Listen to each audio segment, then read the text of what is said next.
This is Entrepreneur Studio with Patrick Bryant, brought to you by SC Biz News, the Harbor Entrepreneur Center, Code and Trust, trusted co-founders in tech, and our sponsor, Harbor Wealth Management Group.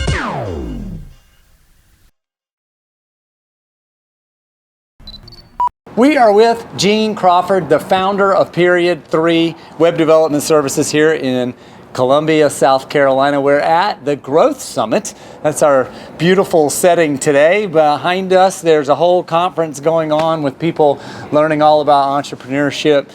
Gene, for everybody's knowledge, give a little scale. You've got 100 clients at Period 3. You've been around 20 plus years. Yes, yeah. 20 plus years. And you guys are a staple to the Columbia community when it comes to web services. I hope they think of us that way. Absolutely. No, and you've given so much back to the community with SoCo and other projects that you've been involved in. That's awesome. So I want to talk about clients. And we all love our clients. It's our number one That's how thing, we survive. Right. So we always want our clients to be happy. We're always pushing for that. Right. But we to the story you were telling me, we push, we get involved in a lot of other projects, and sometimes we can get ahead. Yeah, get or away get from lost. us. Yeah, get away from us. Yeah. So in this case, I was working with probably 4 or 5 different companies we're creating or involved in. They were, for me, maybe not for a lot of people, for me, significant in terms of my focus and attention and money and stuff. And we had this one client that for us was pretty large. We'd done a good amount of work for them based out of Tennessee. And I'd kind of taken my eye off the ball, just spread myself way too thin. Sure. That's a hard lesson to learn. That is. And you often learn that lesson the hard way. Right. And so there was a moment where I realized that it had this relationship had gone to shit. Because we'd brought half the team up and we were going to have this really cool meeting with really great hamburgers and all this barbecue that she got set up. And, we were just sitting there about to talk about the work we'd done. And, I didn't know I was just making stuff up. I didn't know what actually the team had done. Yeah. I was like, I hope they deliver. So she sends the team out of the room to get their food or whatever, and she stands up and has a big sliding door. She closes the door and said, "Okay, buddy, here's the deal. Here's why you're actually here. You suck. You haven't delivered. We paid you guys a lot of money, and basically, Gene, you're screwed."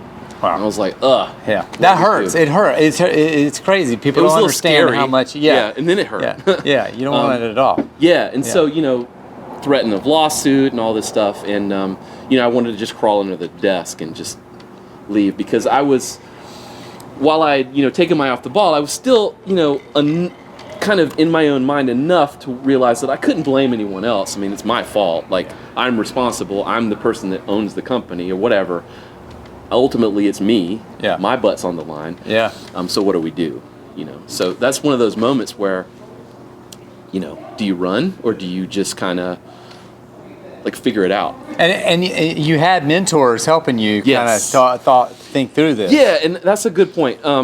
Because right about then, I realized I was spreading myself too thin and was looking like as any good, I think, business owner, entrepreneur would do. They're going to look for help. They're going to look for a community. They're going to look for something or someone they could learn from. Agreed. And I'd found this really great mentor.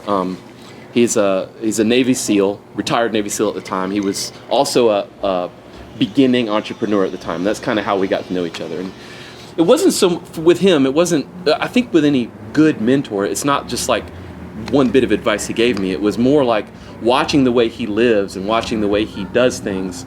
And then me wanting to emulate that just because I respected him or whatever. Sure.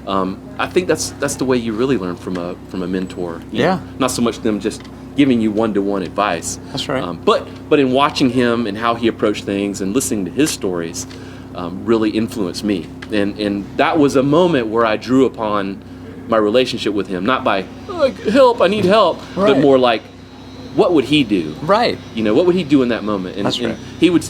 It's not about standing your ground and standing up to this person because I'd made the mistakes. I had to take the responsibility for the team because I wasn't paying attention. But it was more about Now I have to talk to this person. This is a person. Right. Like I have to talk to them, negotiate. What are we going to do? Because I don't want the worst case to happen. Right. You know. Right. And so we made a deal and we just worked our way out of it with hard work. Yeah. Hard work is what got us out of that. You know? Right. Well, and I think too the idea of you made a commitment. You got a little strung out, and then you got dialed in, and you focused back in and said, "Hey, we're going to make this right. We're going to figure it out. We're going to deliver for you." That's right, and we did. So yeah.